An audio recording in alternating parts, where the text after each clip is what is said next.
जय श्री कृष्णा। राधे राधे। आप सबको पता हो 23 सितंबर को राधा अष्टमी का बहुत ही पावन पर्व आ चुका है, जो कि हमारी ब्रज ठाकुरानी श्री राधिका रानी के लिए समर्पित है। आपने कृष्ण जन्माष्टमी का आनंद बड़े ही प्रसन्न चित्त भाव से लिया होगा। आज उसी के क्रम में राधा अष्टमी का बहुत ही पावन पर्व आ गया है। ऐसे में आपको क्या शुभ मुहूर्त है, क्या व्रत करना है या नहीं। बहुत से लोग व्रत भी करते हैं।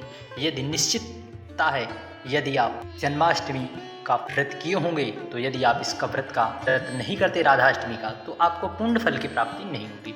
तो आइए जानते हैं क्या है शुभ मुहूर्त, और साथ ही साथ इसमें एक बहुत ही राधा रानी की बहुत ही पवित्र और पावन, और जो कि हमारे मन मस्तिष्क हृदय में सुख आनंद देने वाली एक बहुत ही प्रिय कथा इसी माध्यम से हम श्रवण करेंगे। हम सब बोलिए श्री राधा रानी की जय, बोलिए ब्रज ठाकुरानी की जय। तो राधा रानी राधा अष्टमी के दिन 23 सितंबर को आप 11:01 से दोपहर 1:26 तक राधा अष्टमी का शुभ संयोग है। अष्टमी जो कि 22 सितंबर 2023 को, परंतु उदिता तिथि के कारण मान्यवा है, इसलिए 23 सितंबर को ही इसका व्रत रखा जाए। इस काल में आप राधा रानी का पूजन बड़े ही प्रसन्न चित्त भाव से करिए, और आप अपने जीवन में भगवान श्री कृष्ण की कृपा प्राप्त करने के लिए श्री राधा रानी से प्रार्थना करिए, और राधा रानी के नामों का यशगान करिए। और आपको पूजा की सारी विधि आपको राधा वल्लभाय नमः या राधा राधा नाम संकीर्तन जितना हो सके कर लीजिए। इससे राधा रानी आप पर जरूर प्रसन्न होंगी, हम सब पर। और इस दिन आप धूप दीप पुष्प आदि से राधा रानी की पूजा करें। यह तो रही शुभ मुहूर्त पूजन विधि। अब इसी क्रम में एक कथा बहुत ही प्रचलित है, जो कि पद्म पुराण में इसका वर्णन है। जय श्री कृष्णा। राधे राधे। बोलिए गौरी पुत्र गणेश की जय।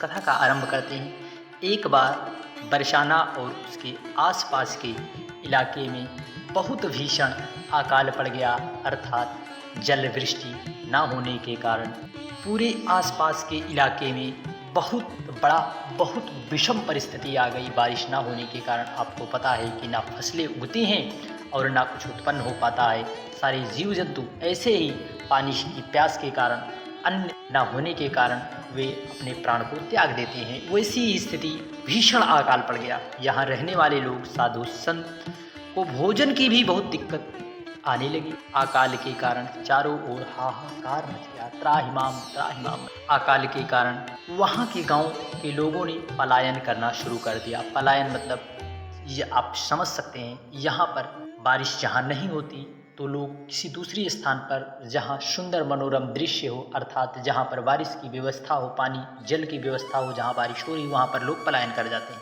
चले जाते। बरसाना में एक संत जी रहा करते थे। उन्हें भिक्षा में जो मिलता उसे पहले श्री राधा रानी ब्रज ठाकुरानी किशोरी जी को पहले उसे भोग लगाकर फिर स्वयं ग्रहण करते थे। अकाल के कारण भिक्षा मिलना भी बंद हो गया और उनकी कोठरी में पड़ा सामान भी समाप्त हो गया।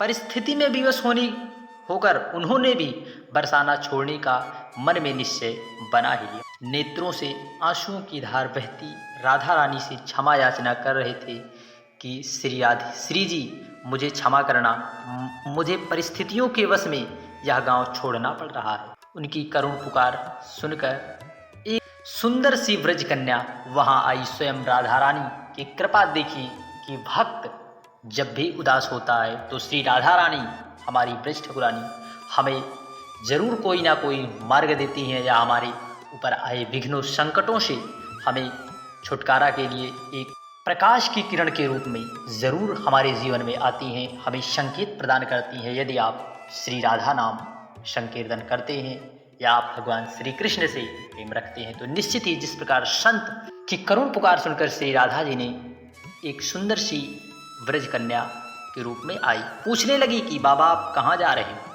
संत ने उदास स्वर में कहा कि यहाँ पर अकाल के कारण भिक्षा प्राप्त हो नहीं रही है, इसलिए इस पेट की भूख को शांत करने के लिए पलायन करने का हमने मन में दृढ़ निश्चय बना लिया है।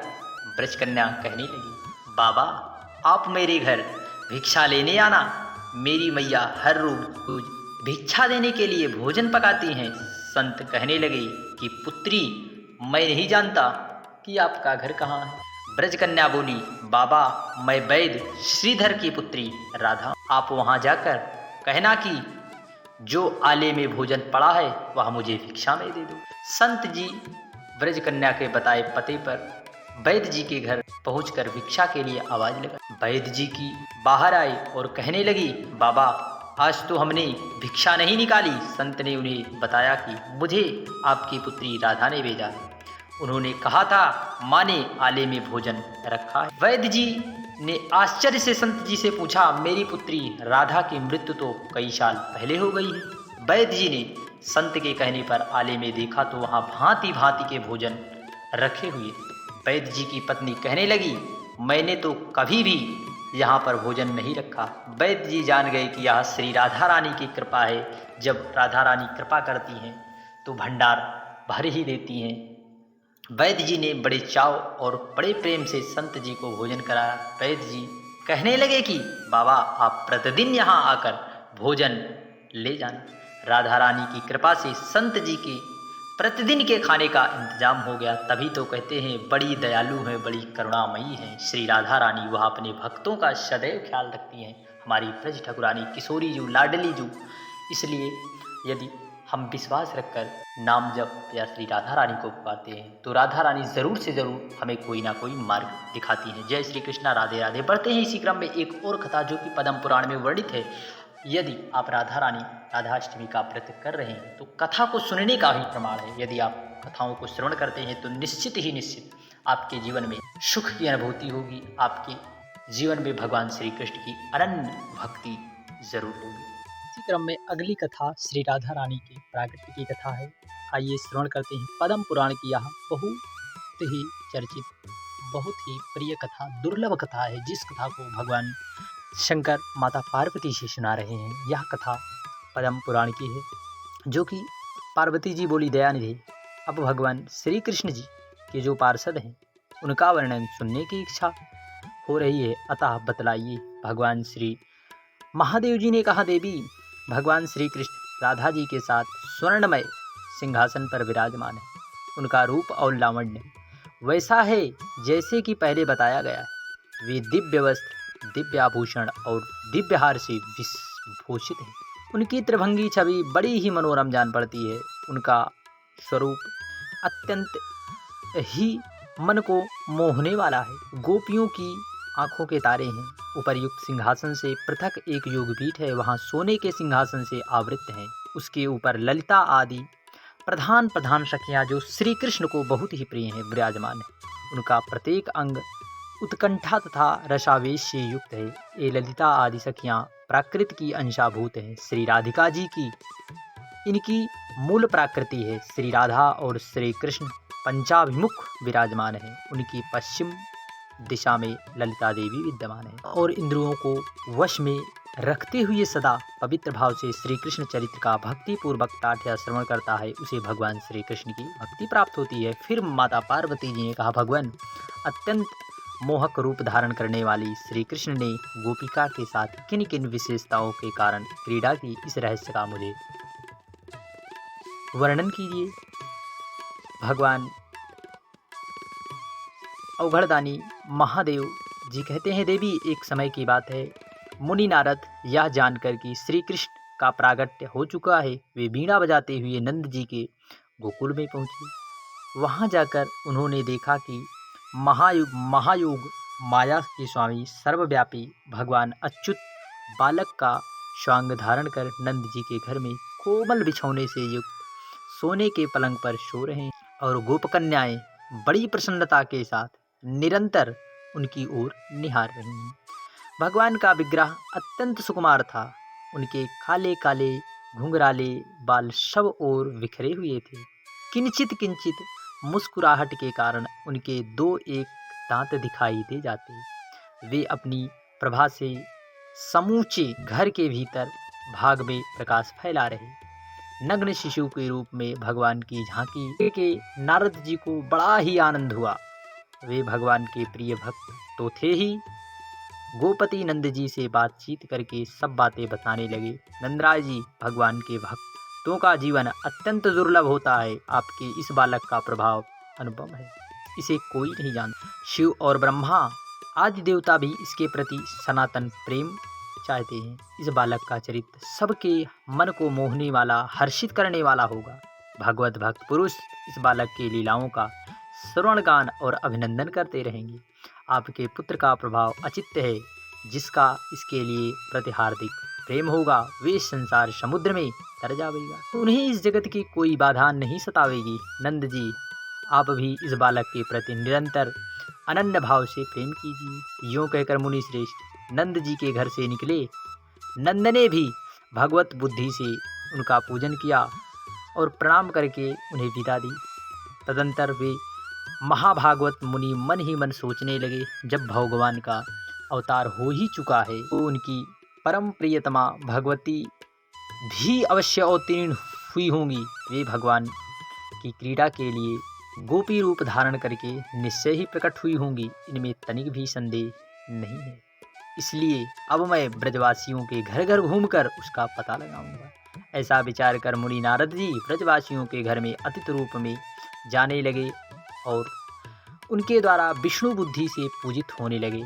नंद कुमार श्री कृष्ण में समस्त गोपिकाओं का प्रगाढ़ प्रेम देखकर नारद जी उन्हें मन ही मन प्रणाम करने लगे। बुद्धिमान नारद जी किसी श्रेष्ठ गोप के विशाल भवन में गए। वहां नंद जी के सखा महात्मा भानु का घर। वहां जाने पर भानु ने नारद जी का विधि पूर्वक सत्कार किया। तत्पश्चात महामना नारद जी ने पूछा साधो, तुम अपनी धर्मनिष्ठा के लिए इस भूमंडल पर विख्यात हो, बताओ क्या कोई योग्य पुत्र अथवा उत्तम लक्षणों वाली कन्या है? मुनि के ऐसा वचन कहने पर भानु ने अपने पुत्र को लाकर दिखाया। उसे देखकर नारद जी ने कहा, तुम्हारा यह पुत्र बलराम और श्री कृष्ण का श्रेष्ठ सखा होगा तथा आलस्य रहित होकर सदा उन दोनों के लिए ध्यान करेगा।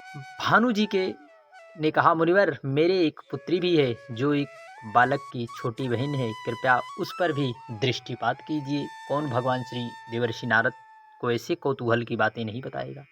यह सुनकर नारद जी के मन में बड़ा ही कौतूहल हुआ। उनके घर के भीतर प्रवेश करके देखा, भानु की कन्या धरती पर लौट रही थी। श्री राधा रानी नारद जी ने उसे अपनी गोद में उठा लिया।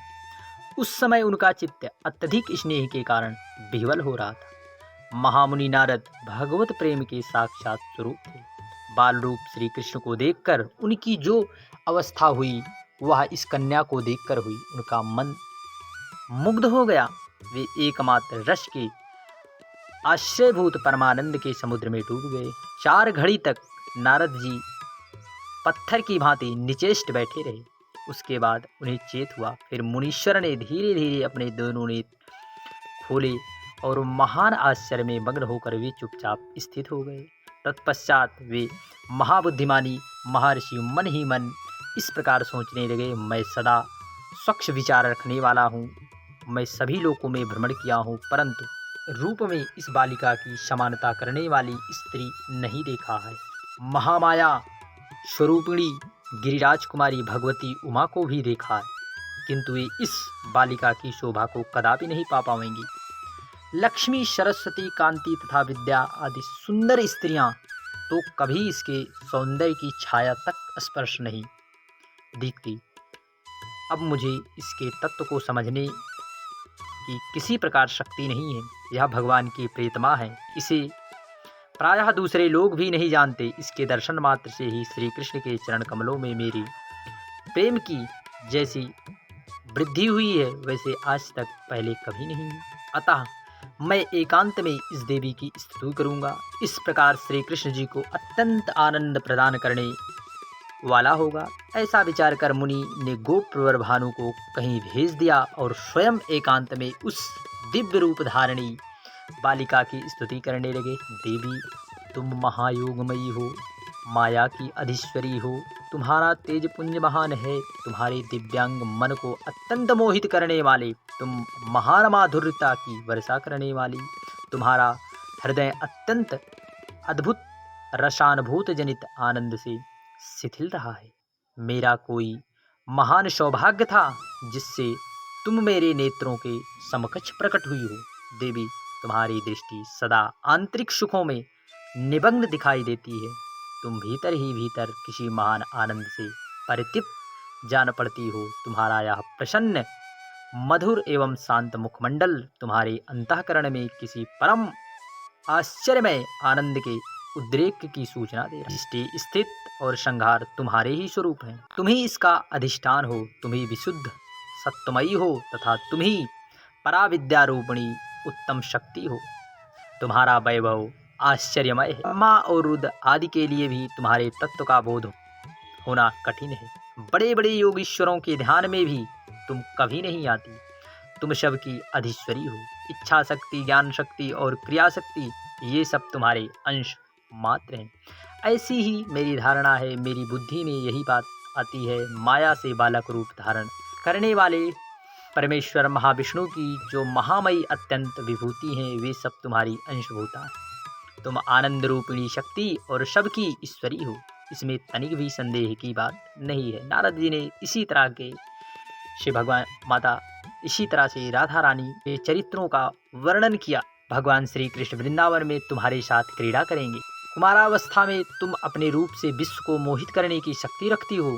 तुम्हारा जो स्वरूप भगवान श्री कृष्ण को परम प्रिय है, मैं उनका दर्शन करना चाहता हूँ। महेश्वरी, मैं तुम्हारी शरण में आया हूँ, चरणों में पड़ा हूँ। मुझ पर दया करके इस समय अपना वह मनोहर रूप प्रकट करो जिसे देखकर नंदनंदन श्री कृष्ण मोहित हो जाएंगे। यूँ कहकर देवर्षि नारद श्री कृष्ण का ध्यान करते हुए इस प्रकार उनके गुणों का गान करने लगे। भक्तों के चित्त को चुराने वाले श्री कृष्ण तुम्हारी जय हो। वृंदावन के प्रेमी गोविंद तुम्हारी जय हो। बाकी भवें के कारण अत्यंत सुंदर बंसी बजाने में व्यंग मोर पंख का मुकुट धारण करने वाले गोपी मोहन तुम्हारी जय हो। अपने श्रीअंग में कुमकुम लगाकर रत्नभूषण धारण करने वाले नंदनंदन तुम्हारी जय हो। नारद जी ने विभिन्न प्रकार के श्लोकों, विभिन्न प्रकार के से भगवान श्री कृष्ण की जय जयकार की। जब मैं तुम्हारी ही कृपा से तुम्हें अभिनव तरुणावस्था के कारण अंग अंग में मनोहर शोभा धारण करने वाली इस दिव्य रूप बालिका के साथ देखूंगा। नारद जी इस प्रकार कीर्तन कर रहे उसी समय बालिका क्षण भर में अत्यंत मनोहर दिव्य रूप धारण करके उनके सामने प्रकट हो गई। वह रूप 14 वर्ष की अवस्था के अनुरूप और सौंदर्य की चरम सीमा को पहुंचा हुआ था। तत्काल ही उसी के समान अवस्था वाली दूसरी ब्रजबालाएं भी दिव्य वस्त्राभूषण मालाओं से सुशोभित हो गई और आप तब भानुकुमारी को सब ओर से घेर कर खड़ी हो गई। मुनीश्वर नारद जी की स्तवन शक्ति ने जवाब दे दिया। वे आश्चर्य से मोहित हो गए। तब ब्रजबालाओं ने कृपापूर्वक अपनी सखी का चरणोदक लेकर मुनि के ऊपर छींट दिया। इस प्रकार जब वे होश में आए तो बालिका ने कहा, मुनि श्रेष्ठ, तुम बड़े भाग्यशाली हो, महान योगीश्वरों के भी ईश्वर हो। तुम्ही ने पराभक्ति के साथ सर्वेश्वर भगवान श्री हरि की आराधना की है। भक्तों की इच्छा पूर्ण करने वाले भगवान की उपासना वास्तव में तुम्हारे ही द्वारा है। यही कारण है कि ब्रह्मा और रुद्र आदि देवता, सिद्ध मुनीश्वर तथा अन्य भगवत भक्तों के लिए भी जिसे देखना और जानना कठिन है, वही अपनी अद्भुत अवस्था है और रूप से सबको मोहित करने वाली यह श्री कृष्ण की प्रियतमा हमारी सखी आज तुम्हारे समक्ष प्रकट हुई है। निश्चय ही यह तुम्हारे किसी अचित्य सौभाग्य का प्रभाव है। ब्रह्मर्षि, स्मरण करके शीघ्र ही उठो, खड़े हो जाओ और इस देवी की प्रदक्षिणा करो। इनके चरणों में बारंबार मस्तक झुका लो, फिर समय नहीं मिलेगा। यह अभी इसी क्षण अंतर ध्यान हो जाएंगी। अब इनके साथ तुम्हारी बातचीत किसी तरह नहीं हो पाएगी। ब्रजबालाओं का चित्त स्नेह से विवल हो रहा था। उनकी बातें सुनकर नारद जी नाना प्रकार के वेश विन्यास से शोभा पाने वाली उस दिव्य बाला के चरणों में 2 मुहूर्त तक खड़े पड़े हैं। तदंतर उन्होंने भानु को बुलाकर उनकी सर्वशोभा संपन्न कन्या के संबंध में इस प्रकार का, गोपेश, गोप श्रेष्ठ, तुम्हारी इस कन्या का स्वरूप और स्वभाव दिव्य है। देवता भी इसे अपने वश नहीं कर सकते। जो घर इसके चरण चिन्ह विभूषित हुआ है, वहाँ भगवान नारायण संपूर्ण देवताओं के साथ निवृत्त करेंगे और भगवान भगवती लक्ष्मी भी सब प्रकार की सिद्धियों के साथ मौजूद रहेंगी। अब तुम संपूर्ण आभूषणों से विभूषित इस कन्या को परादेवी की भांति समझकर इसको अपने घर में यत्न पूर्वक रक्षा करो। ऐसा कहकर भगवत श्रेष्ठ श्री नारद जी मन ही मन उन देवी को प्रणाम किया। उसी स्वरूप का चिंतन करते वे गहन वन में के भीतर चले गए। बोलिए श्री राधा रानी की जय। जय श्री कृष्णा, राधे राधे। इस कथा को श्रवण करने से श्री राधा रानी आपके हृदय में विराजमान होंगी और भगवान श्री कृष्ण की प्राण प्रीतमा श्री राधा रानी, हम सब की प्राण प्रीतमा ब्रज ठाकुरानी की कृपा हम सब बनी रहे। जय श्री कृष्णा, राधे।